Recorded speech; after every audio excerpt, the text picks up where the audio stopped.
안녕하세요, 여러분. 잉스북 클럽의 쭈쌤입니다. 오늘은 Shiloh 이야기의 Chapter 1을 자세히 살펴보는 시간을 가져볼까 합니다.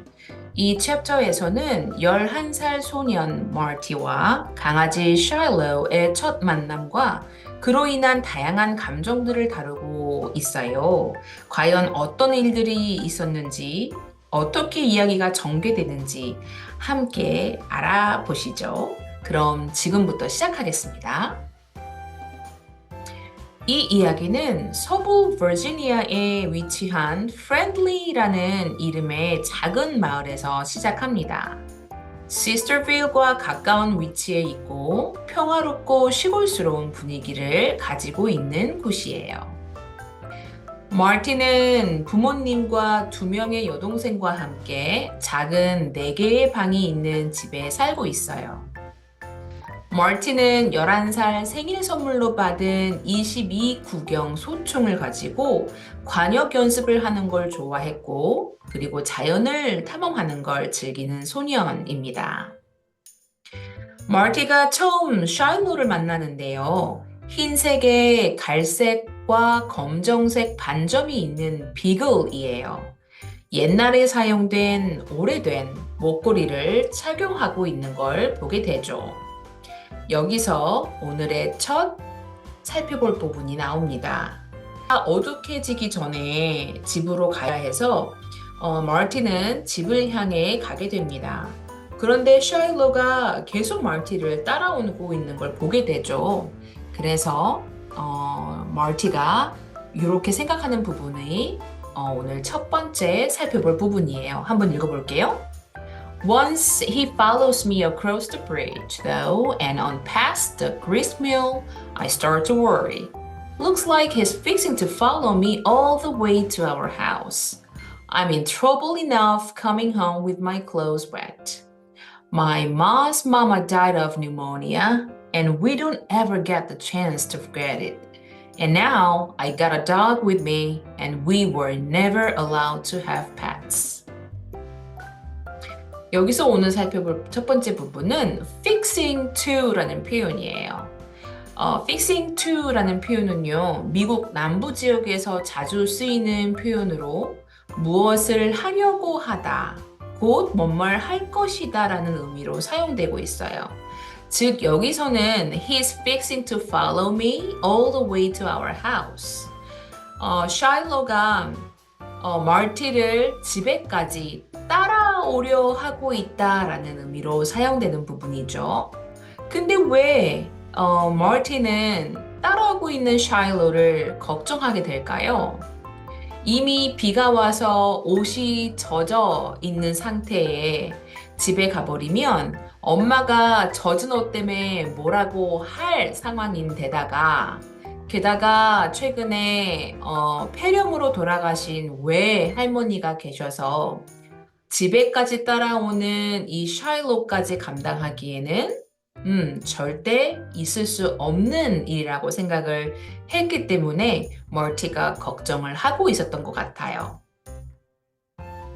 자, 두 번째 표현 보겠습니다. 이렇게 집에까지 결국 따라오게 된 샤일로를 보게 되죠. 엄마, 아빠, 그리고 동생들이. 엄마 아빠가 이 집에까지 따라온 샤일로를 보고 마티에게 어떻게 된 일인지 꼬치꼬치 캐묻습니다. 이야기를 쭉 듣더니 아빠가 이렇게 얘기를 하세요. 최근에 이웃집 아저씨 저드라는 사람이 헌팅 덕, 사냥개를 한 마리 들였다고 했는데 아마 그 아저씨 개일 수도 있겠다라고 얘기를 하죠. 그랬더니 마티가 할끈하면서 이렇게 얘기를 하게 됩니다. Judd got him a hunting dog. How come he don't treat him right? I ask. How you know he don't? Way the dog acts, scared to pee almost, I say. Ma gives me a look. Don't seem to me he's got any marks on him, Dad says, studying him from our window. Don't have to mark a dog to hurt him, I'm thinking. 아니, 저 아저씨가 사냥개로 들였다면 왜 정당한 대우를 해주지 않는 거죠? 라고 마티가 발끈해서 얘기했더니 아빠가 그랬는지 안 그랬는지 네가 어떻게 알아? 라고 했더니 처음 만났을 때 이 샤일로가 마티에게 보였던 행동을 언급을 해요. 샤일로가 보여줬던 행동을 보면 알죠. 거의 무서워서 오줌까지 지릴 뻔했다고요. 라고 얘기를 합니다. 그랬더니 아빠가 창문 밖에 있는 샤일로를 이렇게 창문 너머로 보면서 맞은 흔적이나 다친 흔적은 보이지 않는데 라고 했더니 마티가 속으로 혼자 생각합니다. 마지막 줄 Don't have to mark a dog to hurt him, I'm thinking. 개를 다치게 하려면 반드시 상처를 내야 하는 건 아니다라는 뜻인 건데요. 즉, 신체적인 학대만이 상처를 주는 게 아니라는 의미로 얘기를 하는 거예요. 눈에 보이는 상처 없이도 감정적이거나 정신적으로 충분히 상처를 받을 수 있다는 거죠. 이 문맥에서는 마티가 샤일로에게 겉으로 드러나는 상처가 없더라도 방치되거나 두려움 속에서 지내는 등의 비신체적인 학대로 인해 샤일로가 상처받을 수 있다고 생각을 하고 있는 거예요. 샤일로가 겁먹은 행동을 보였던 걸 보고 짐작을 하고 있는 거죠. 꽤 똑똑한데요, 마티? 그 다음 부분 볼게요. Just don't pay him any attention and he'll go away, Dad says. And get out of those wet clothes, Ma tells me.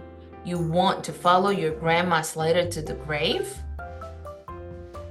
자, 어찌됐든 샬로우한테 관심 보여주지 마. 그러면 결국 갈 거야 라고 아빠가 얘기를 하셨고 이어서 엄마가 이렇게 얘기를 하세요. 자, 그리고 젖은 옷 좀 벗을래? 너도 너희 할머니 슬레이더처럼 무덤으로 가고 싶은 거냐? 라고 얘기를 합니다. 이게 무슨 말일까요? 할머니 이름이 슬레이터라는 건 알겠고 할머니를 따라 너도 무덤으로 가고 싶어? 결국 엄마는 무슨 말을 하고 있는 거냐면 젖은 옷을 입고 있는 마티가 병에 걸릴 위험이 있다는 걸 지금 경고를 하고 있는 것 같아요. 특히 할머니가 폐렴 때문에 돌아가셨다는 이야기가 있었으니까 마티 할머니 슬레이터 폐렴으로 돌아가셨으니까 엄마가 그 상황을 상기시키시면서 마티에게 젖은 옷을 입고 있지 말고 빨리 갈아입어서 병에 걸리지 않도록 하라는 의미로 이 말을 했습니다.